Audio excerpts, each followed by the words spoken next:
Assalamualaikum dan selamat kembali ke Elektronika. Apa khabar kawan-kawan semua? Selamat malam Anik. Sorry semalam dah letak uh, apa nama tu schedule tapi tak jadi nak buat.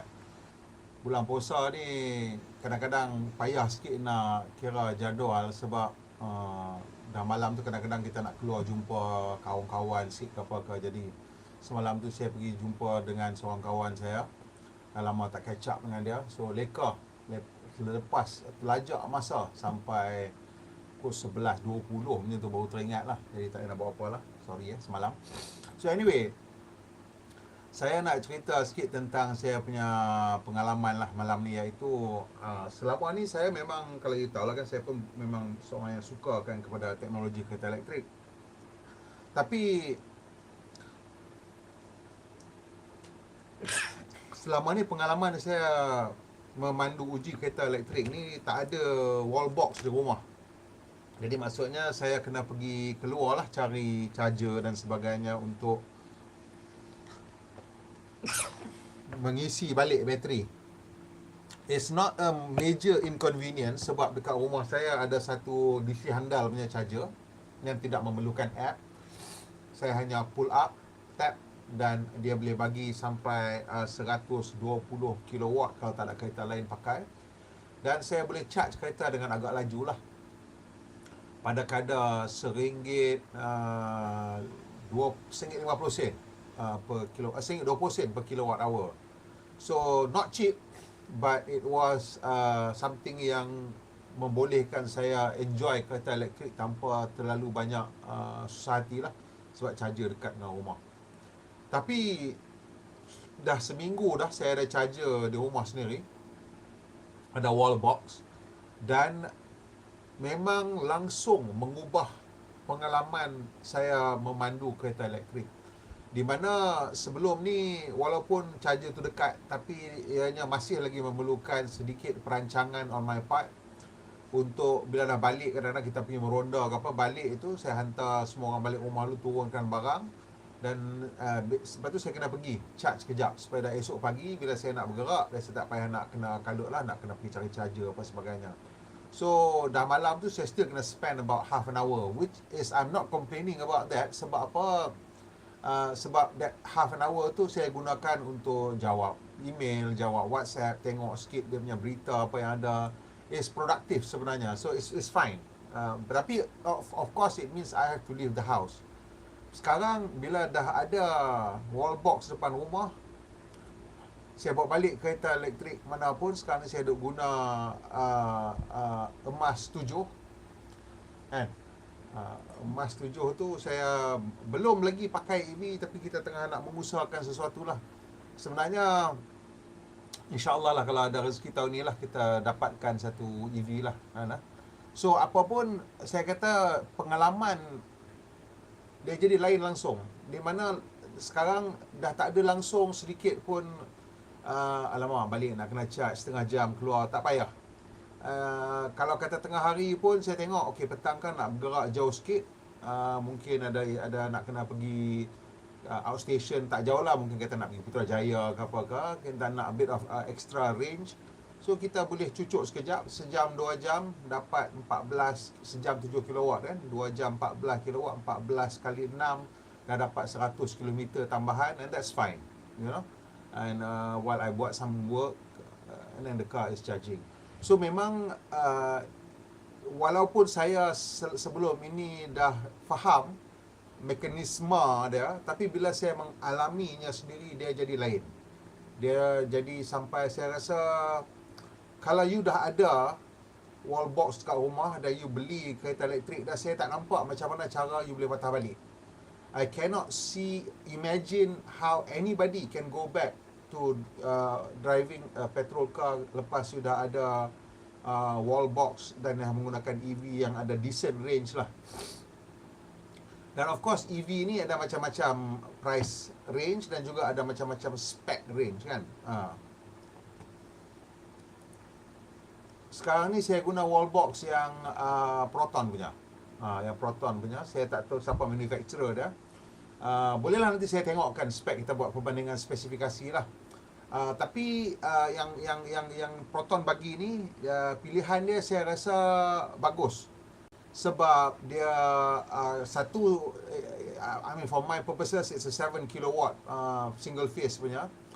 Dan it's nice, it's ada app, so I boleh nampak kereta tengah charging, rate charging semua, tak ada isu, tak ada apa ke.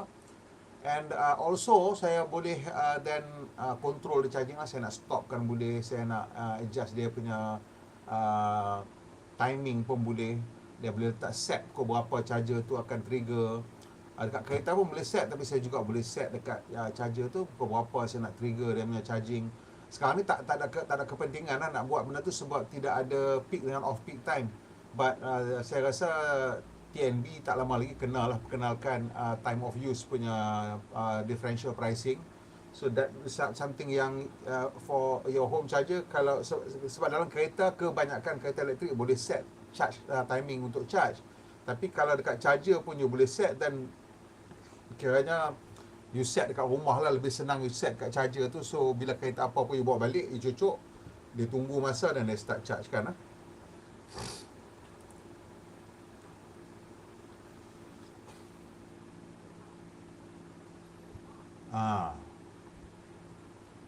So kalau you dah memang ada charger dekat rumah, I'm just saying to you, it's just a completely different thing. It's just completely different experience. It's just superior in every way.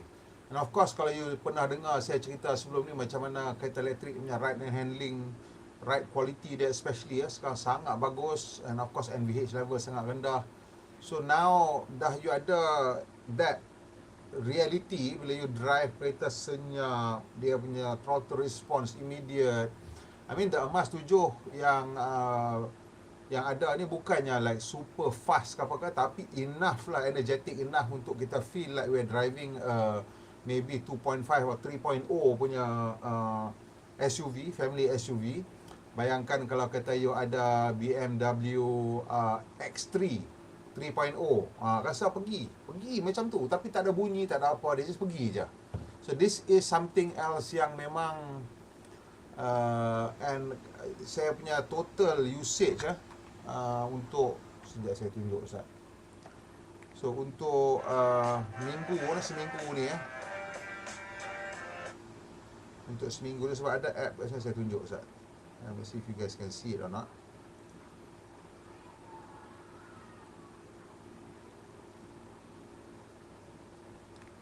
So dalam masa tempoh 2 minggu ni, you tengok ni dekat 2 minggu, seminggu setengah lah.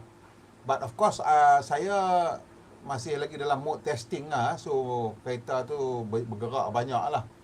Dan 319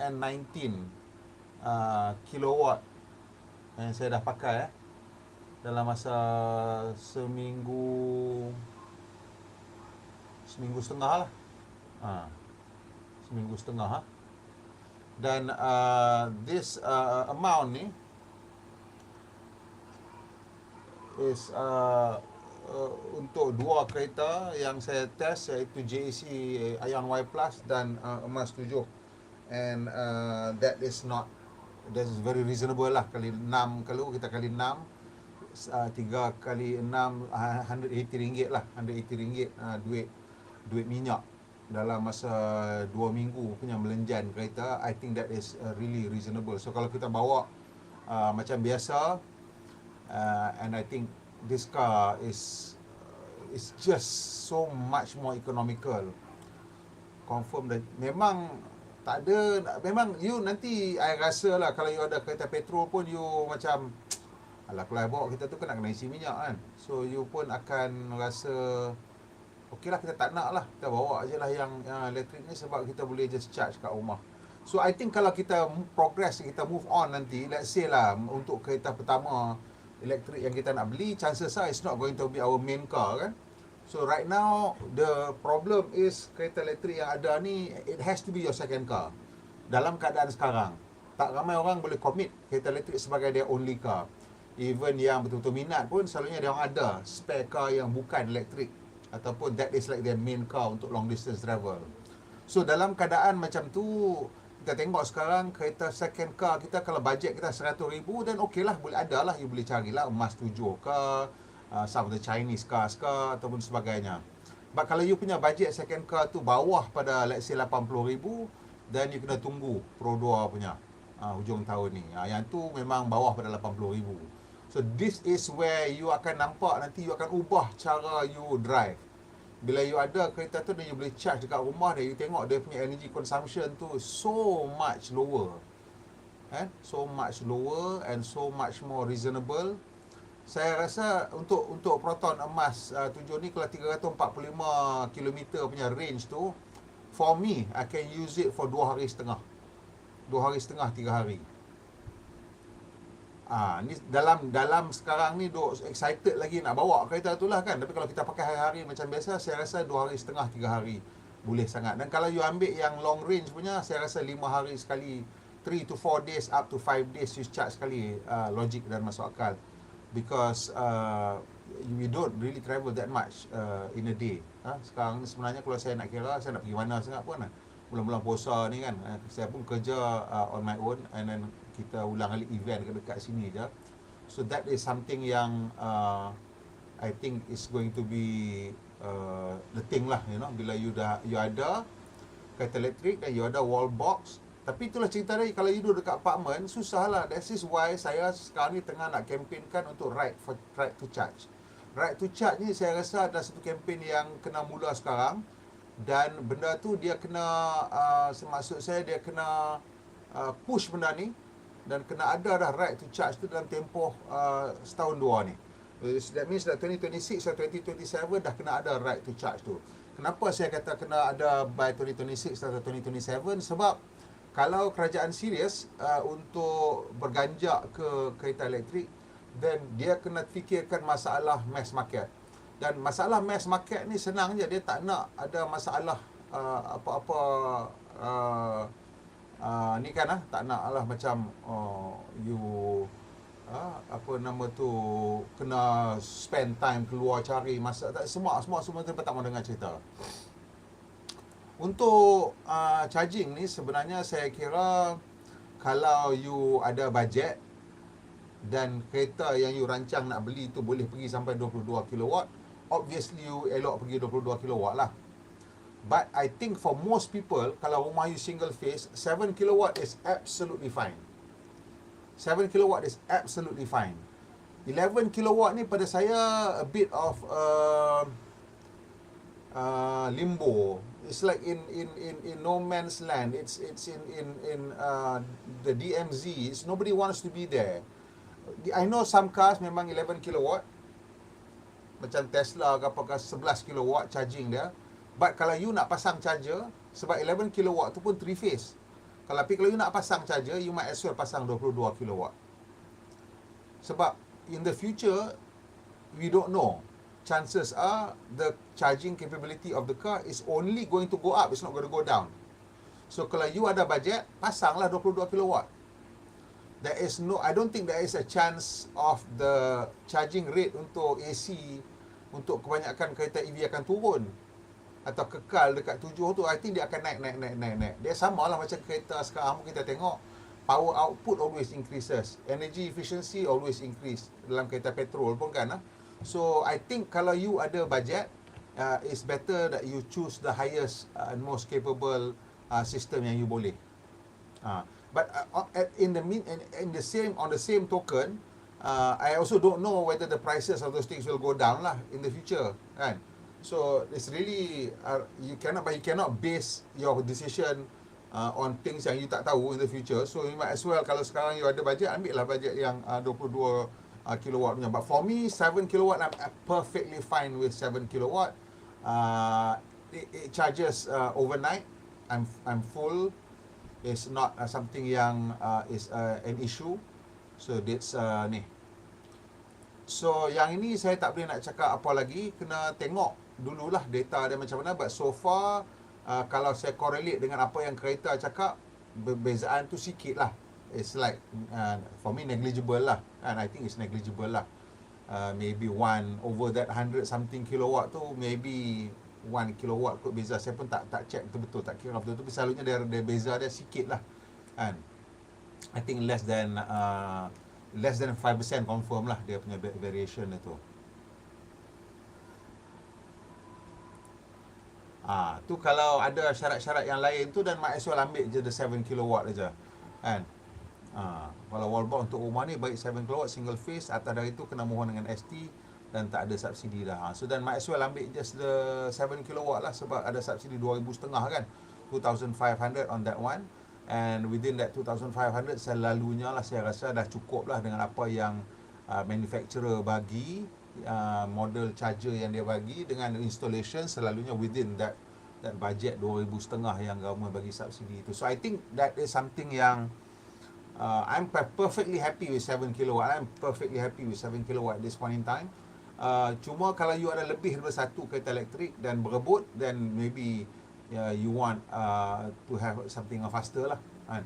But then also depends on kereta you lah. Kalau kereta you boleh ambil 7 dan you pasang faster pun, dia tetap pergi 7 juga kan. So some companies dia punya kereta elektrik dia 11 kilowatt kan, yang hanya top spec je dapat 22 kilowatt. Lain lah kalau you pakai Renault Zoe yang tu semua 22 kilowatt. Tesla pun tak silap dia 11 kilowatt je dia punya onboard charger. So that is the thing right now which I think memang membuka mata saya, buka besar lah mata saya, bahawa kalau you memang gunakan kereta EV dan you ada wall box di rumah, dia memang mengubah langsung cara kita nampak kita punya sistem pengangkutan.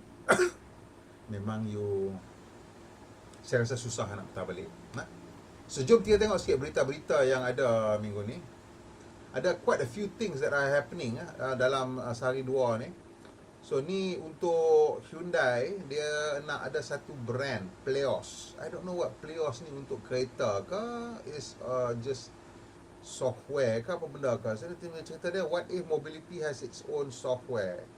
So I don't know what that means lah. So sama ada dia nak provide transport as a service. This is dia punya first step ke macam mana, saya pun tak pasti. Tapi kita boleh tengok dekat sini dia punya video pendek dia, di mana you boleh nampak macam this is a software lah, and nampak macam dia nak integrate all your transportation requirement under one roof.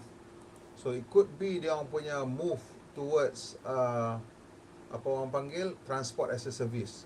I think this is Kia punya move towards transport as a service, di mana we don't know lah macam mana cerita dia benda ni, macam mana cara dia nak implement benda ni. Tapi dia dah create the software first, I think, bagi orang rasa, dan kemudian dia akan anjakkan ke sana.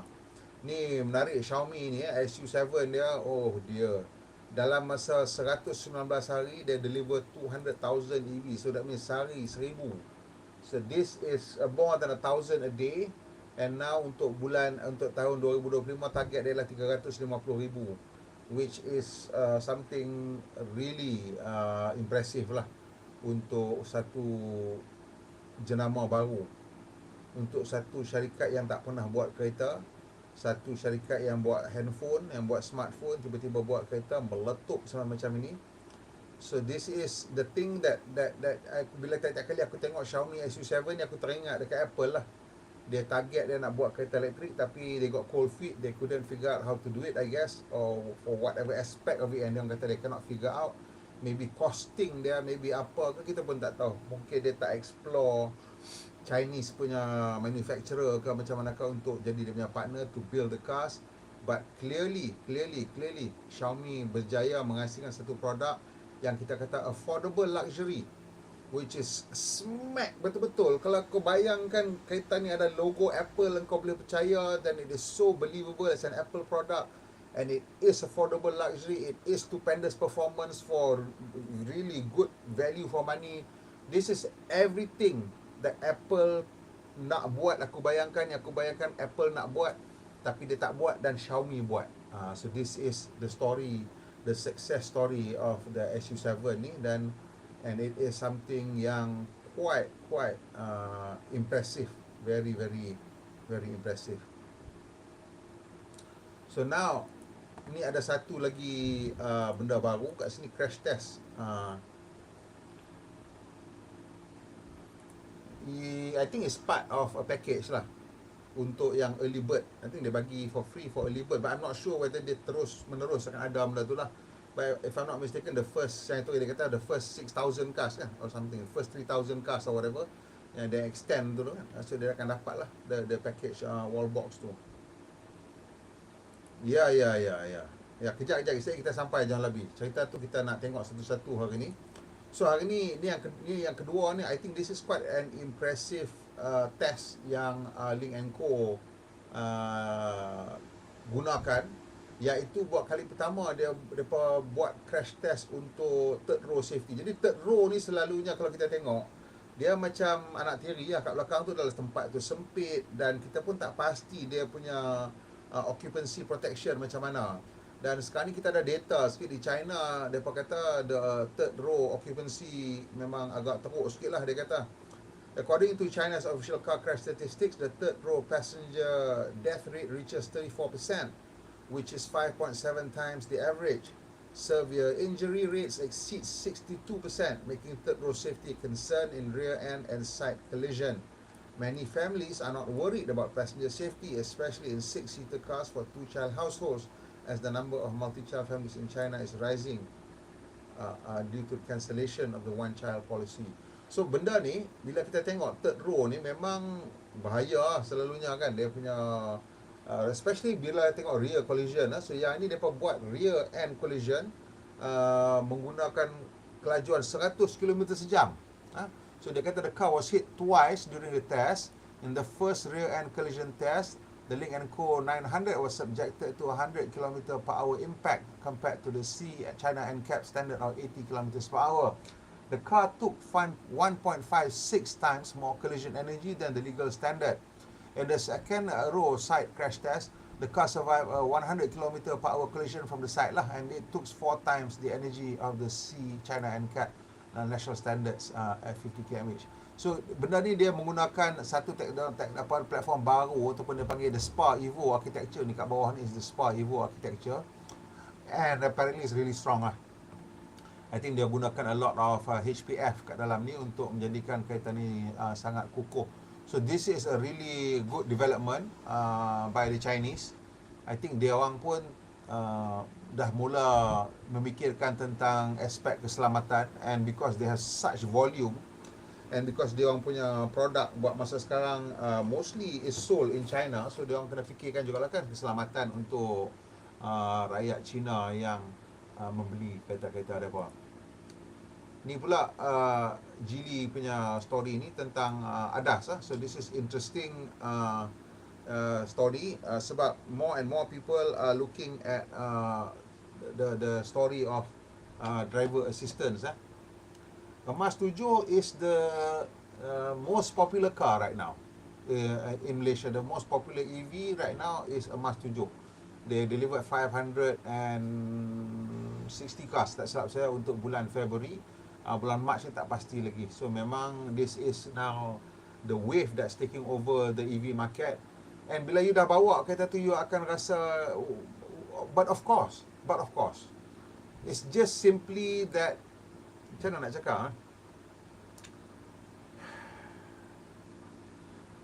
bila kita tengok the EV industry as it were, the Chinese are so far ahead of everybody else in terms of battery technology. Itu satu hal. Mungkin BMS, mungkin dia punya manufacturing cost rendah and what not. But what is also important, dia orang dah masuk ke generasi ketiga kereta dia orang. And kalau you ikut channel saya ni, saya selalu katakan the first generation of cars is going to be major compromise. Kalau you focus on keeping the cost low, the quality is going to be crap, which is what the Chinese did for the most part. The first generation of car, dia orang ambil whatever existing car yang ada, then they somehow cram a battery into the car. Dia ubahlah something, raise the floor lah, whatever dia kena buat, dia buat, and they just force a battery pack into the car. So as a result, kereta generasi pertama mereka memang sampah lah. Tapi workable untuk penggunaan macam kerajaan dia orang bagi insentif macam-macam untuk taxi semua convert. Jadi taxi boleh pakai, boleh beli. Because yang apa yang dia orang nak ialah satu yang murah, so that taxi boleh terus to operate. Because public transport semua dia nak convert pergi ke EV dulu awal, nak mengurangkan pollution dan sebagainya. So okay, fine, buat. Then comes the second generation of cars. Kalau kita kata kat Malaysia ni, kalau you nak tengok first generation of cars yang mana benda tu semua adalah conversion, you tengok cars, early cars from MG, contohnya MG ZS EV. That is a first generation car. Then from MG, you tengok the second generation of cars would be something like the MG4. Itu dah second generation of car. Dia dah macam, oh ni macam, I don't think it's pure. They design, mungkin ada some room for it to be used as an ICE, different body ke apa ke, but dia dah macam lebih fokus kepada EV. So dia dah macam boleh dah achieve macam-macam benda lah. Packaging dah elok, dia punya range dah elok sebab dia dah optimize berat dan sebagainya. And now we're going into the third generation of cars. And emas 7 ataupun Geely Galaxy E5 ni is the third generation of cars for a lot of them. And this is when dia tengok benda-benda macam cell to body, a lot of the architecture dah memang dah very comfortable as a car. So you duduk dalam emas 7 tu, you tengok dia punya cabin space, dia punya ergonomic, sitting position. This is bukan limited just to like the emas 7, but also other Chinese products yang keluar about the same time that's gone into like they become the third generation, like the Neta X, which I've driven, and you tengok kita punya review, kita memang impressed. And these are the new current generation of Chinese EVs yang memang impressive. The Leapmotor C10, GAC Ion Y Plus tu I think is generation 2.5. So dia macam in between limbo sikit, dia macam BYD Atto 3. So these are cars like in generation 2 tapi dah mungkin upgraded sikit. So this second generation punya cars. Cherry Omoda E5 tu semua second generation of cars yang ada some concession towards EV tapi they're not dedicated EVs. So this is why bila you duduk aja dalam emas 7 tu, dia you rasa ni dah memang they are comfortable already as an EV. The interior dah tak macam terlalu nak try hard to make it look like an EV. It's just, this is what it is, you know. Duduk dalam, the space is good, the comfort level, the NVH. They no longer worry about things like nak dapatkan super performance. Kita tak ada dah. The car is just nice. It's not too ni. And then they now know how to take good advantage of the fundamental architecture of the car. Contohnya the EV ni dia orang punya battery very low, so they have very low center of gravity. Dengan low center of gravity and a very central center of gravity where the car nak rotate lah, orang panggil the center, dia nak rotate, nak flip tu lah, untuk bukan roll macam ni tau, tapi untuk nak corner lah. So dia very central, so the car feels, bila you punya weight distribution 50-50, dia punya respond dia lain lah, dia rasa lebih predictable dan sebagainya. So what you need to do now, you just take advantage of that and you move really soft springs. These cars don't need hard springs anymore to control. Even though it's heavy, you don't really need really hard springs and you don't really need really hard anti-roll bar. As a result, you get a car yang rasa macam dia ride on air suspension. Kalau ada kawan-kawan yang datang masa kita tunjuk dekat warung pagi-pagi tu, Neta X tu, memang rasa macam naik air suspension punya kereta. Padahal ni semua steel spring. Sama macam emas 7 ni. Kalau you dapat kereta tu, you cari, suruh dia bawa langgar cat's eyes, langgar pothole, langgar line merah dekat corner tu kan, yang selekor, you akan rasa dia tak crash. There's not vibration, the harshness tak masuk dalam cabin. And this is all just because of the way that the car is, the weight distribution is so low, and the kind of spring that you will use, because it's heavy, there's a preload, and you require a bit more suspension travel, and all sorts of things. All this just contribute to making the car a much better. Betul, sangat laku. Betul. Zaman tu kan, ramai juga orang convert pergi NGV. Ni tak boleh nak janji, tapi I rasa kita dah masuk ke satu zaman that I think lah, I hope will be better than before this, di mana harga second hand EV tu tak jatuh teruk sangat lah kan. I think we might still face this kalau the price war continues lah. So we'll see what happens. Right now macam the Atto 3 and the whatchamacallit Omoda E5 tu, they might not be exactly the same category. Macam contohnya Atto 3 is I think one class lower in terms of size, smaller. The Omoda E5 is sama, Galaxy E5 kat China pun E5, so they about the same size, but they are an older car, more basic car, so dia tak boleh nak buat macam mana pun, dia memang nak kena turunkan harga lebih kat atas. Nobody will buy those cars, right? Dah Honda dah cakap memang ada EV tahun ni, betul, that's right. So there'll be an EV, I think launching around April lah, that one. Yeah, dan EV ni dah jadi macam more commonplace, especially in certain neighborhood lah kan. Ini memang the current gen. Xpeng G6 is the current generation of cars. Xpeng memang dia punya produk, sebab dia pure EV punya play, dia orang tak ada petrol, so dia orang punya kereta memang daripada awal pun very accomplished. So the G6, I first time kita masuk, kita tengok je kereta tu, kita dah dia punya build quality, dia punya besar. G6 ni dia pakai giga casting depan dan belakang lah. So I've not had a chance to properly drive the G6, but my suspicion is that kalau sama macam Toyota Tesla Model 3 Highland, dia punya NVH level dia memang will be very impressive, especially since dia pakai double glazing dengan giga casting tu, dia the natural frequency dia tinggi lagi so it's a much easier, I think, for you to prevent resonance and what not lah, depan belakang and everything, all sorts of thing. So this is something yang menjadikan ianya sesuatu yang aku rasa fantastic value for money lah. Whatever price that the Xpeng is asking for the G6, I think it's really good value for money lah. Toyota tak ada cerita lagi BZ3X tu kan, belum ada lagi. Bila nak gantung YouTube Silver Creator Award? Itulah saya tak sempat nak letak lagi kat belakang ni, sebab saya pakai green screen kan. Bila saya pakai green screen, saya tak ada tempat nak letak benda tu lah. Tapi tak apalah, nanti saya fikirkan macam mana cara mungkin saya virtually put the silver play button tu. Ada tips tak macam mana nak monetize YouTube video ni untuk newbie macam saya? Nak monetize tu, I think untuk YouTube ni dia punya rule dia senang lah, consistency.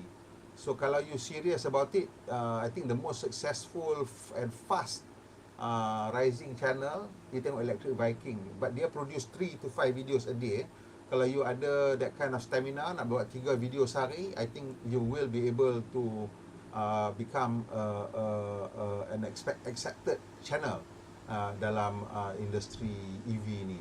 Kalau Abang Ikomod nak, Abang Ikomod produce 1 video a day, confirm kena bagi buat. Macam mana pun buat, hari-hari buat video satu. Kalau you rajin boleh buat sampai 3 to 5 macam Electric Viking, dan itu memang boleh. So that's the other thing about the G6, sebab dia run 800 volt. That's absolutely right. That 800 volt punya architecture is memang inilah kiranya ace in the hole lah pada orang setengah orang, because dia akan bagi masa charging yang pendek kalau you jumpa charger laju. Dan maksudnya sekarang tu bila you ada 800 volt punya architecture, you nampak Shell punya charger, you tak rasa malu. You rasa handsome. Bila you nampak charger Shell recharge 800 volts, harga mahal, tak apa, sebab saya duduk situ 15 minit dan saya dapat full. Saya akan dapat dalam masa 15 minit 80%. So which means that I will pay whatever rate dia nak bayar, because dia kira per minute, tak silap saya. Then it's fine, whatever you want to charge is 15 minutes. I'm going to sit there, it's going to be still going to be very competitively priced. And yeah, that's the thing about 800 volts lah. So untuk yang Geely ni, ADAS level 3 ni tau, so this one kita pun tak dapat lagi a lot of detail. Tapi dia ni memang kat China sekarang kita tengok BYD baru keluarkan God's Eye, dan sekarang ni G-Pilot lah, Zeekr punya G-Pilot, dia claim sampai ke level 3 lah. So I don't know macam mana rupa apa sebab kita belum dapat tengok benda tu lah. dia menggunakan NVIDIA drive lah. Ini memang banyak yang menggunakan NVIDIA drive sekarang. 1400 tops lah, trillion operation per second. Jadi memang this is like double the speed of BYD punya system lah. So it's interesting. This is an interesting feature, general automated deviation system. Dan mengelak ni mengelak ni is interesting. Full capacity vehicle to parking. Ni vehicle to parking ni interesting to see whether you boleh point to point lah, parking to parking lah kan. And whether they are capable in cities ke ataupun in highway ataupun both. So boleh tengok ni dia punya short video dia sekejap. Dia boleh mengelak, dia nampak orang.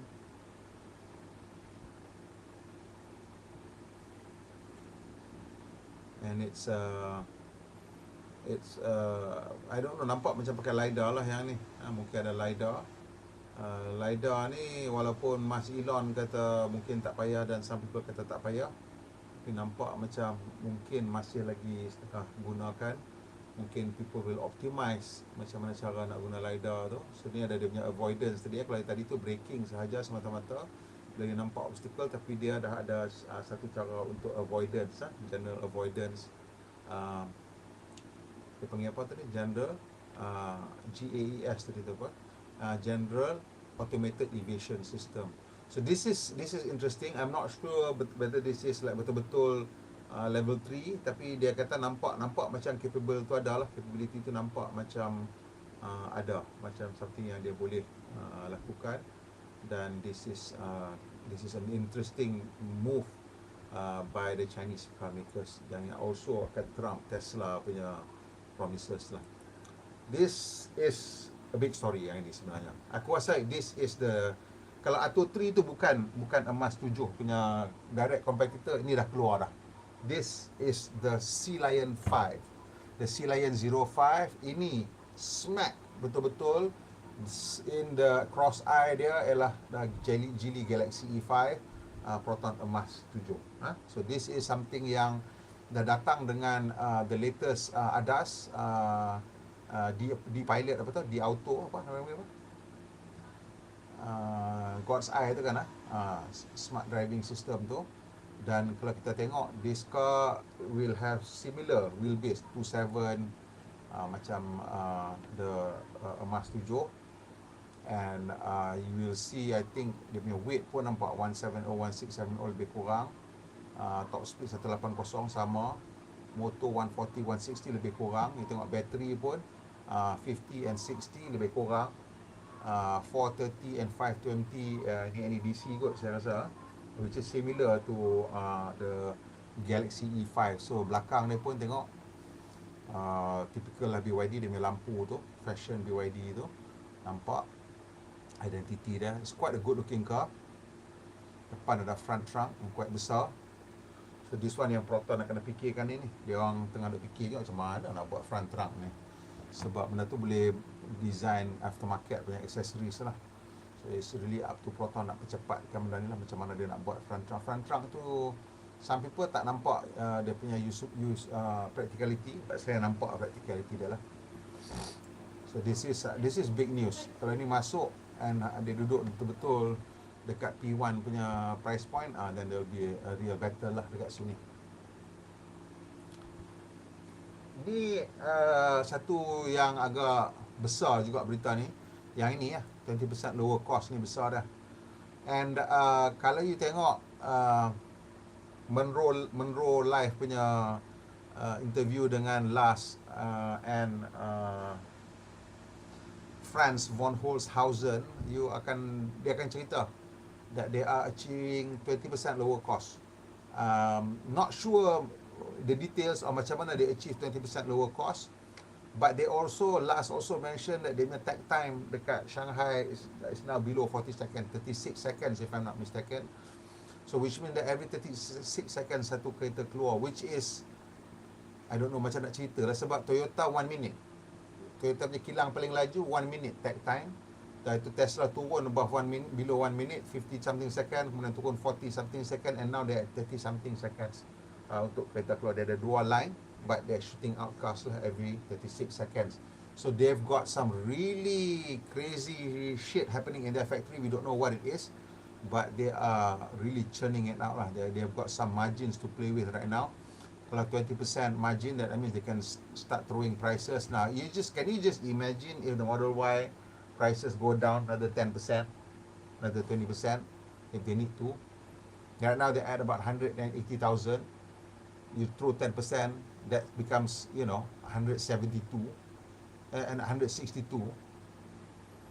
And if they throw another 10%, that's 140 something. So now the prices are going down to where everybody pun faham, faster, better, cheaper. Electric cars have less components. If you betul-betul optimize for EV, they will be cheaper than ICE cars. And once this thing dips below 150, then how companies yang tak ada EV going to compete with just pure ICE cars? I pun tak tahu. But of course, this thing, semua orang kata, government policy. To me, I will repeat again lah. Dia ada significant fundamental advantage kereta elektrik ni. That it doesn't matter what governments do. It's an idea yang tak boleh nak dihalang, sebab ianya bukan mengenai menukar enjin kepada motor, tetapi adalah peningkatan mendadak kecekapan tenaga. It's a step change in energy efficiency for countries, for the world. Because one of the biggest energy waster is land transport. Land transport punya energy efficiency is around 25%. So if you put 100 unit of energy, you can only extract 25% of energy as useful, to move the car, lorry, whatever you want to move lah. So sebab kita menggunakan combustion technology, so once we move to this, then the thing will be flipped. Then the wastage becomes 20%. So then now you will see countries yang move dia punya policy to encourage EV, they will see household budget being expanded because now they have to spend less on energy. Itu je cerita dia. That's the main reason orang akan beli kereta elektrik. Is going to cost you less to run the car. Not now, maybe you tak nampak whatever, but it's just the reality because it's about the energy efficiency. And if you think that Volkswagen apa semua dah tak nak buat dah, no. They're doing it in China. Realitinya dia orang tak boleh buat dekat Germany. So dia buat all that, aku rasa lah dia buat all that drama tu sebab macam mana pun dia nak kena tutup kilang kat Germany. So kalau dia tutup kilang kat Germany, European nak block apa? Brand dia pun buat kereta dekat China. So all the tariff barriers it's not going to make any kind of sense whatsoever.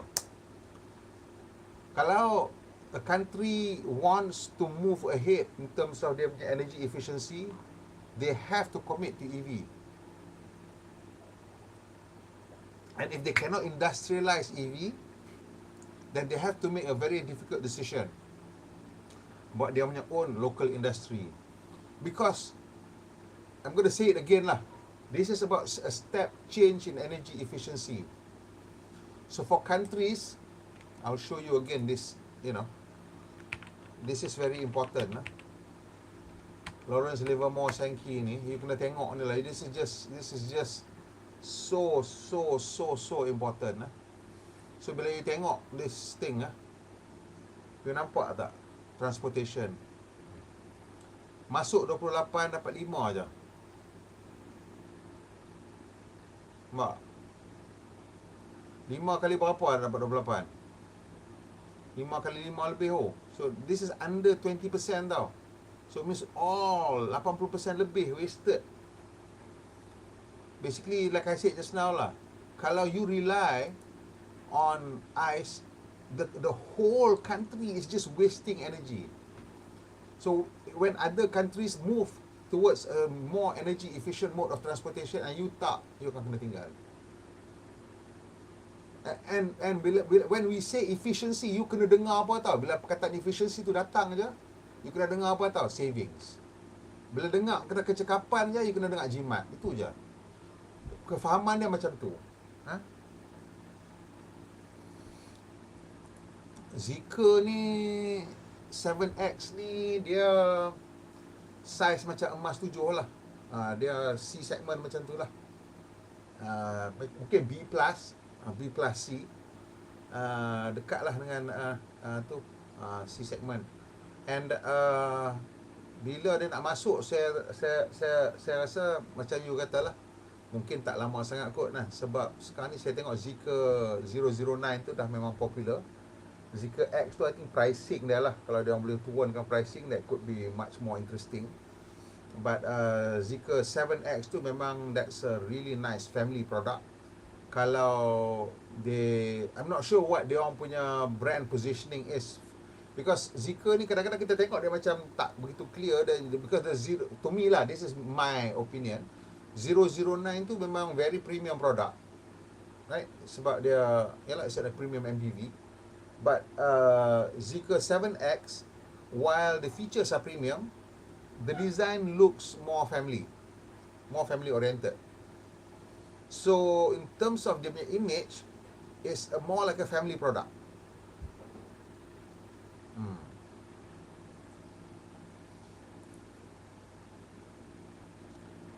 G6 baru keluar facelift. So yang itu pun ada, I think kena tunggulah. I think that is also going to be something significant lah, macam-macam juga dia punya perubahan kat situ.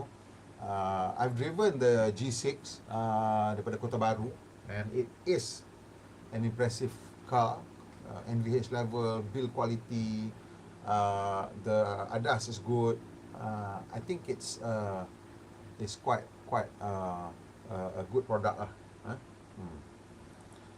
I'm not sure lah about the actual video speed, but it could be, but maybe not, I don't know. Kita kena tengok dia punya actual product bila datang nantilah. Ya, betul. So dia orang memang cepat banyak ada facelift. So we'll see lah bila dia nak masuk. So you're right. I think one of the reason kenapa dia orang throw price ni, mungkin the new model nak sampai lah.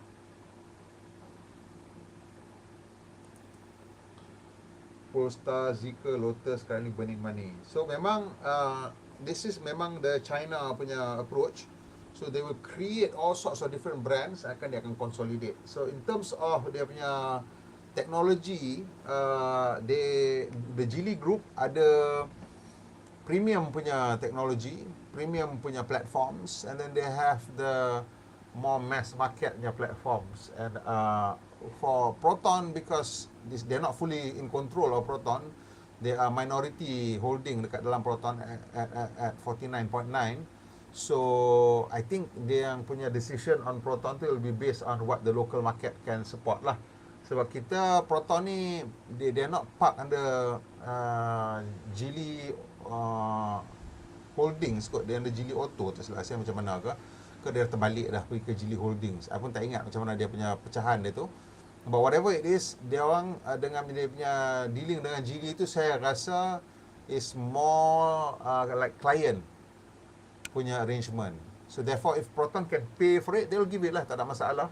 If Proton macam business model allows for it to happen, then they ambil lah. So it's like that lah. So macam tu.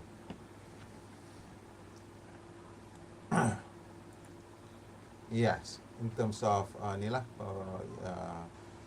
pollution and all that. So this is an interesting point that Zafan bangkitkan.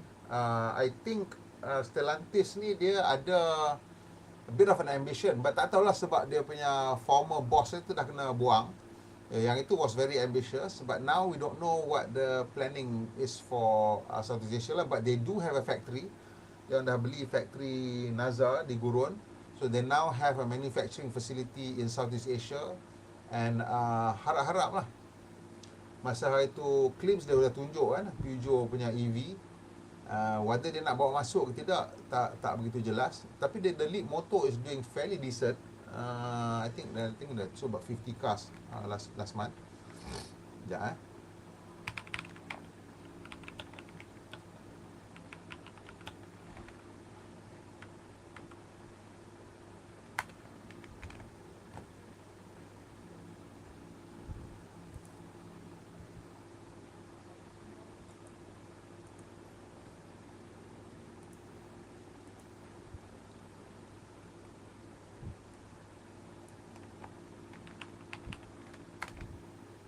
So this is February punya numbers.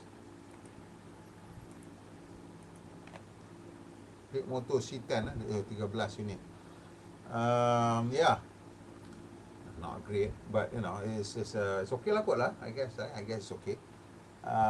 But yeah, perotan emas 580 unit. Tinggalkan ramai lah, jauh belakang dia tinggalkan semua orang. So yeah, let's see whether dia akan bawa masuk apart from the C10 lah, anything else yang dia nak bawa masuk lah. Dia ada T03 tu yang quite doing fairly decent okay kot dekat Europe, so maybe they'll bring that also. And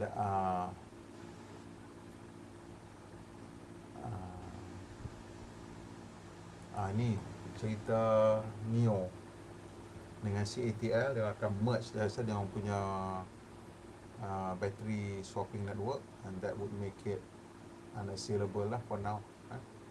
So this is going to be really big news untuk battery swapping.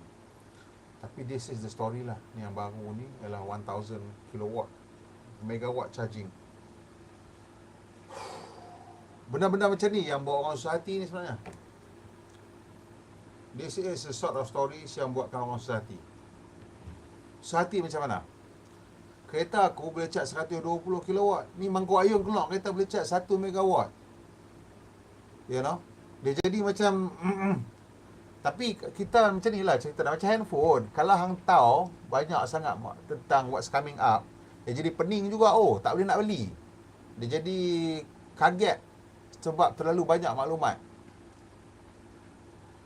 Jadi dalam cerita ni bila kita tengok, ya memang BYD nak bawa keluar 1 megawatt punya charging 10C. 10C tu maksudnya dia boleh charge kereta dia sepenuhnya dalam masa 10 kan, 1 jam tu bahagi 10 lah kayaknya dengan 6 minit.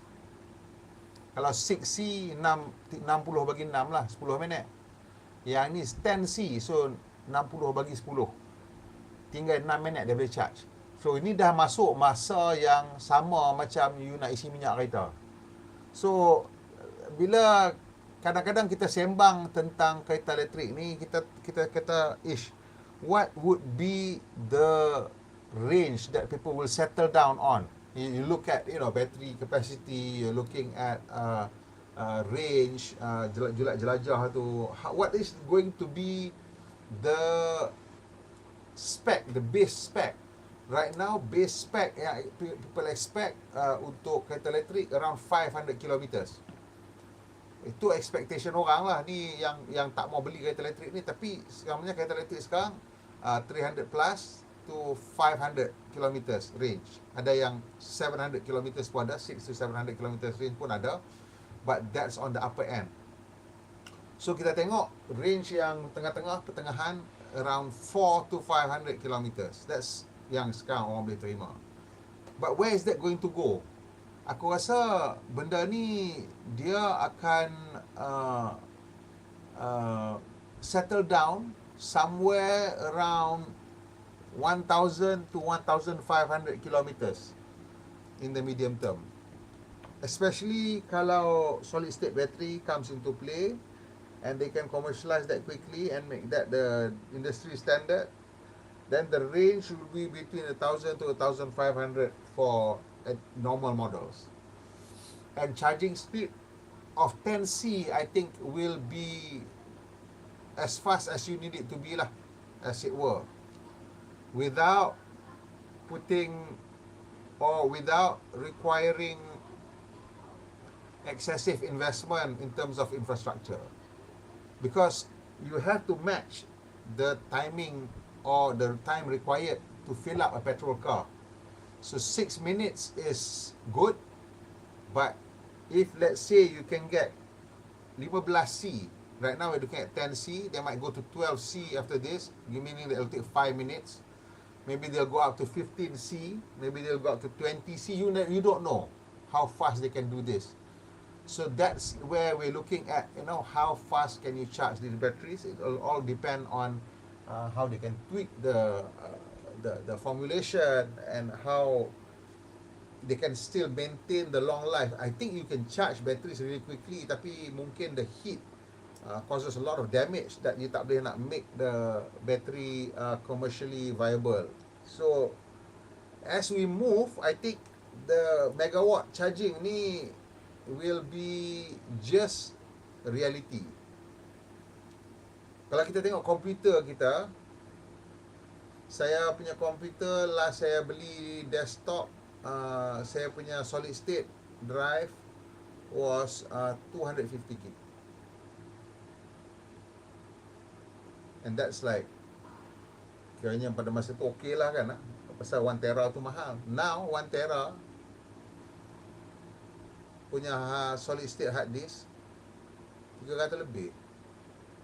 Masa saya beli 1 tera 1000 dekat 1000 lebih sikit. So now harga turun banyak.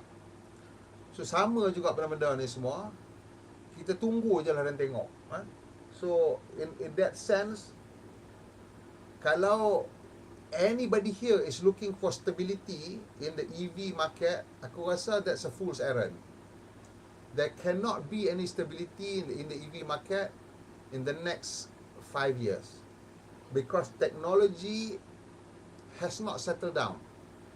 Technology is moving quickly, and there is belum sampai masa untuk dia nak settle down. I think macam contoh charging time tu, one way for it to settle down is for it to reach that mungkin the 5-minute mark, which is dah very close lah yang ni. Now they're at 6-minute mark. Basically at 6 minutes to charge the battery 10 to 80%, dah tak ada argument untuk the petrol head nak cakap buang masa, tak ada dah, argument tu dah hilang. But the potential for it to be further reduced is still there with solid state battery. Some people say boleh 50C. Kalau 50C seminit charging time, charging speed, 50C. Kalau boleh, now we are at 10C.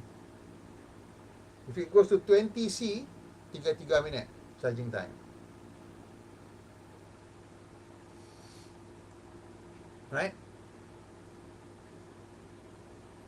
Ya, C10 Stellantis sekarang ada masalah marketing sikit lah. Produk tu menarik, sama yang dah pergi test lah, memang akan very surprise.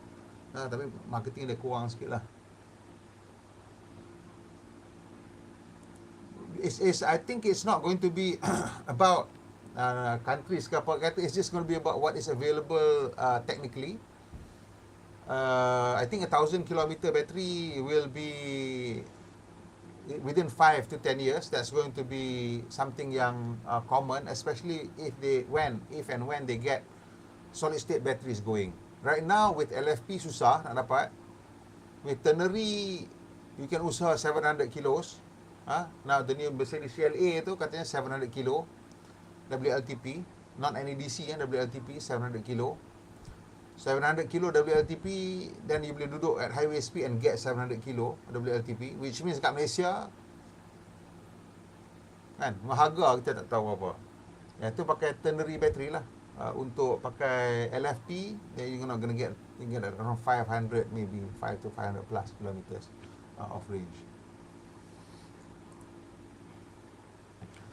Sebenarnya anything that's around 500 is fine, because you drive you akan penat juga kan, nak kena berhenti juga, sama ada nak pergi toilet ke, nak makan ke, ataupun you memang suka berhenti nak beli buah ke, nak solat ke, apa ke.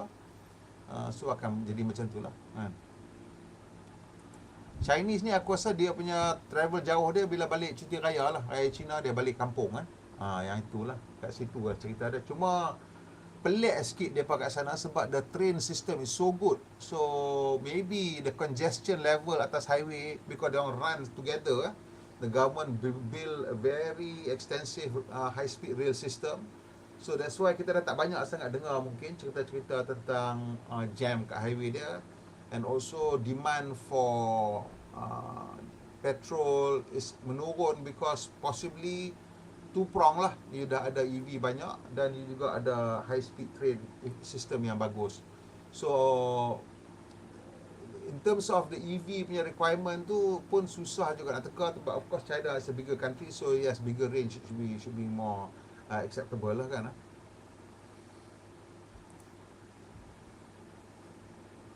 This is the truth right now.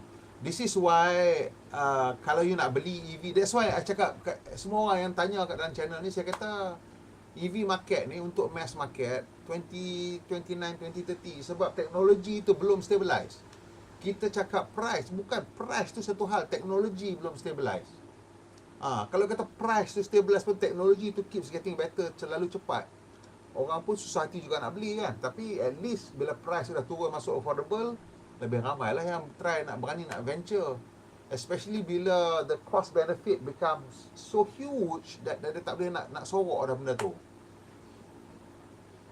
For me, the fact that I now have a wall box at home memang changes a lot of the dynamics for me in terms of EV.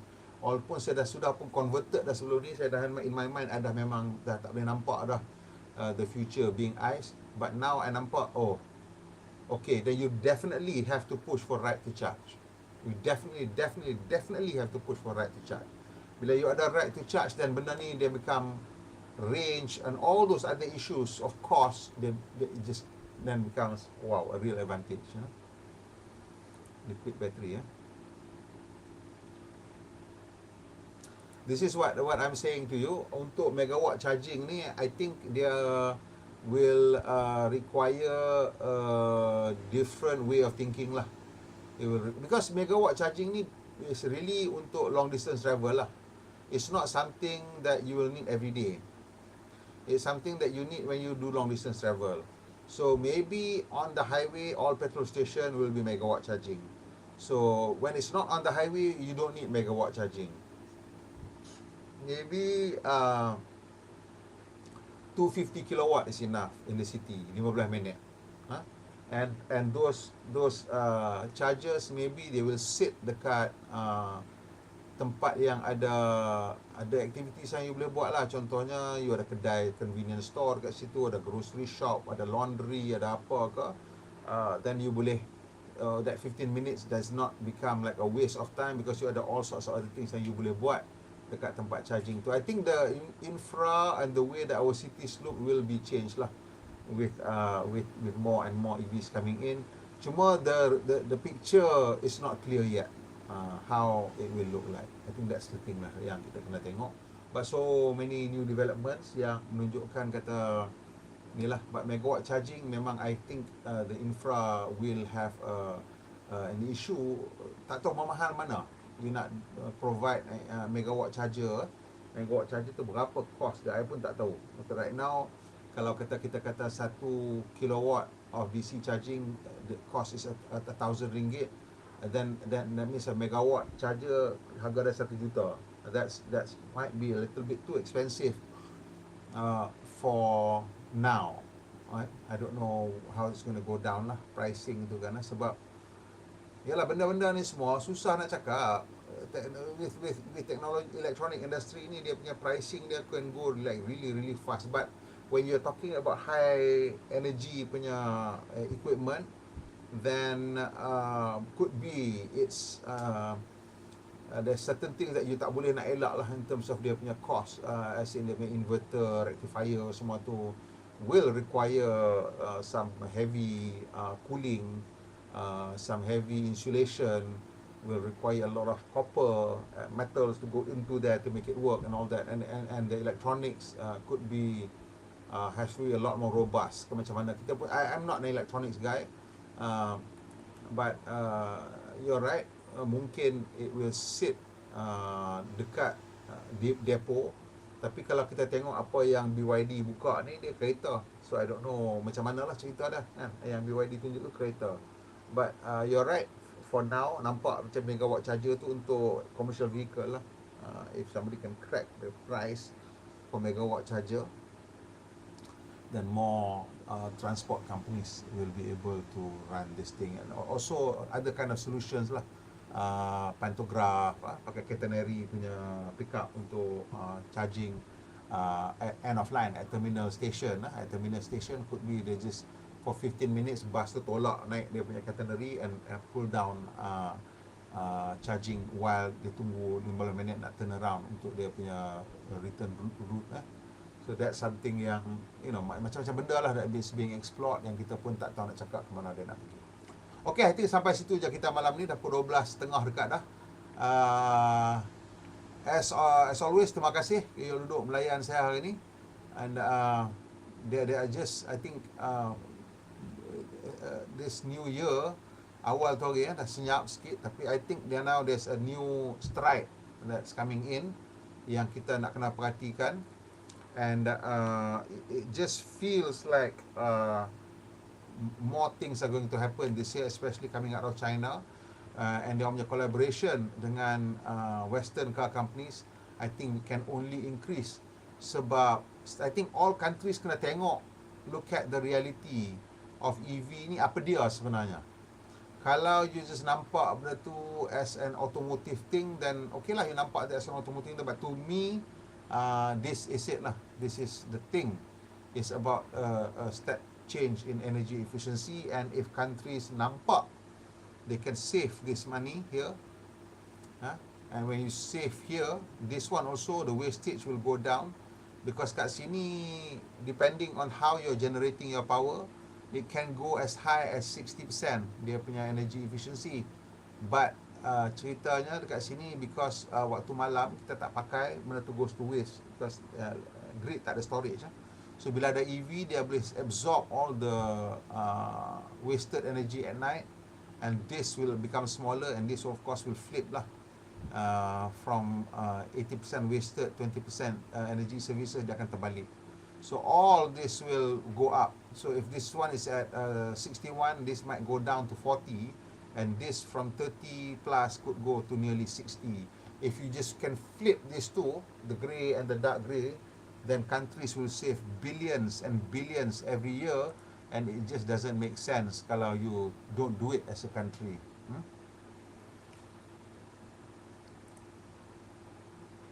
Itu gimmick lah, the solar roof, solar panel atas bumbung ionic fire, itu gimmick awal.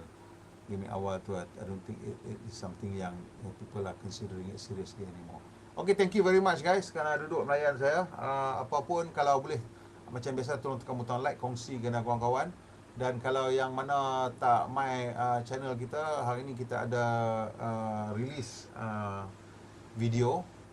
Tiap-tiap hari dah kita ada release video. Sekarang kita cuba nak release video tiap-tiap hari, around 11 in the morning. So kita ceritakan tentang Volvo ES90, and then ni lah CLA hari tu. Datanglah tengok. Dan kalau yang mana belum subscribe tu, tekan butang subscribe dan tekan butang loceng supaya tak ketinggalan berita pada video terbaru. Pemandu Malaysia Pandai Berhemah, kita jumpa lagi besok malam, insya-Allah.